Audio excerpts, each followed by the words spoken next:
Minas, é uma honra sustentar perante essa Câmara Criminal, essa quarta Câmara Criminal, de modo que na pessoa do nobre relator e dos demais desembargadores, cumprimento todos os presentes, inclusive os advogados que acompanham essa sessão. Bom, tentarei ser o mais sucinto possível, considerando que quando a gente espera, tentarei ser o mais breve possível nesse habeas corpus. Acredito que agora nós tenhamos restabelecido a questão da internet. Bom, o caso que me traz aqui hoje é um habeas corpus que eu julgo relativamente simples, no meu entender. Nesse momento, o que a defesa do busca? Somente a concessão de liberdade mediante medidas cautelares. Isso eu entendo que seja suficiente tanto para regularizar ou manter a paz social, a segurança e prevenir eventual novo delito, e eu já indico a medida cautelar de recolhimento noturno como a adotada e adequável ao caso. Mas vamos ao caso. Esse habeas corpus que me traz é relativo a um processo criminal que se iniciou no dia 27 de fevereiro de 2025, onde dois policiais da viatura 1103 tiveram uma informação dada por populares de que havia um tiroteio na Vila Lídia, na cidade de Santa Maria. Esses policiais deslocaram para lá. Eu preciso especificamente dizer que esse tiroteio estaria ocorrendo na rua Aro. É importante dizer o endereço, porque mais adiante eu vou conversar sobre isso nessa sustentação. Mas, bom, os policiais deslocaram até o local com informações de populares.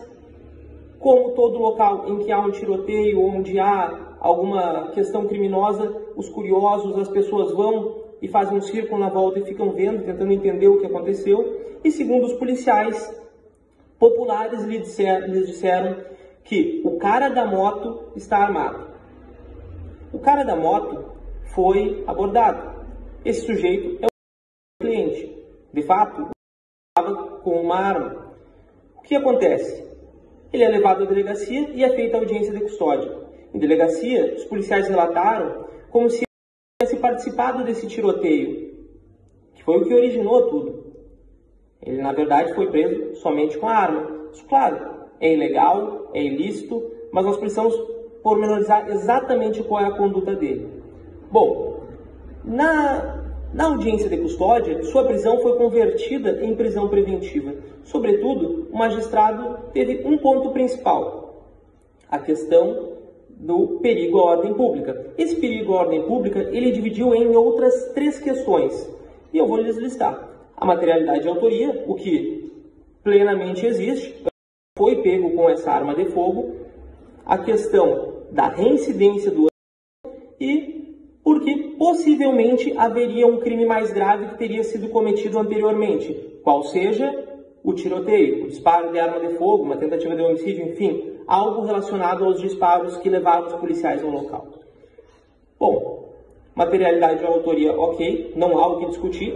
De fato, foi pego com essa arma de fogo, deve responder, provavelmente será confesso quanto ao crime, mas o crime mais grave, ele não foi denunciado, não há provas, e isso não tem como sustentar uma prisão preventiva.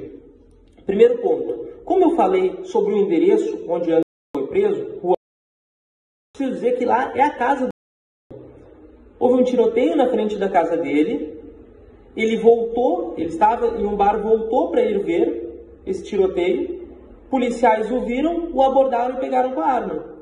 Não tem prova de que ele tenha participado efetivamente. Não há um risco social, um risco de que ele tenha se envolvido nesse crime mais grave. O que nós temos é apenas a arma de fogo, de uso restrito sim, uma arma 9mm, mas a gente sabe que a pena dela é extremamente baixa. Isso, inclusive, é ponto para uma discussão legislativa sobre a pena, mas de fato é uma pena que pode ser baixa. Sobretudo se considerarmos até um adiantamento de pena em regime mais gravoso. Mas vamos lá. Anderson estava na frente de casa, foi abordado. Eu questiono alguns pontos. Que criminoso que participa de um tiroteio que fica na frente do local onde atirou e não foge? Portanto, é evidente que não houve esse tiroteio, ou se houve o tiroteio, não era relacionado a ele era só mais um desses curiosos. Mas vamos ao restante. O magistrado manteve a prisão, ou converteu a prisão em preventiva, com base na reincidência do Anderson. E aqui eu preciso dizer que a reincidência isoladamente não é suficiente para manter a prisão dele. Nós temos o ano de condenações criminais do ano de 2019. São 6 anos em que Anderson teve nenhum outro envolvimento criminal. Nós estamos falando, e aqui entram os predicados pessoais dele, de um paciente primário, com uma carteira assinada em uma construtora, trabalha no ramo das construções, trabalhando das 7 da manhã às 17 horas, com um intervalo de almoço, e que possivelmente, se nós cumulássemos o recolhimento noturno das 8 às 7, vamos supor, com o trabalho, nós obviamente não teríamos afeito ou podendo cometer algum crime. Tudo isso devidamente monitorado, se for do entendimento de Vossas Excelências. Mas o fato é, nós temos um homem trabalhador com reincidência sim, reincidência muito longínqua e que não pode, inclusive no entendimento do STJ, ser suficiente para basear exclusivamente a prisão preventiva, sendo preso preventivamente neste momento. Em suma, nós temos que somar predicados pessoais com o caso em questão e nós podemos verificar que a conduta única é a posse de uma arma de fogo. Excelências, entendo que, no geral, no quadro geral desse processo, nós não temos os requisitos da prisão preventiva expostos, isso porque, como bem falei, se somarmos todas as medidas requeridas, nós não teremos podendo cometer algum crime. E, aliás, se cometer, simplesmente serão revogadas as medidas cautelares. Em que pese incidente, nunca chegou a cumprir pena especificamente, porque suas penas foram substituídas por restritivas de direito e foram beneficiados pelo indulto.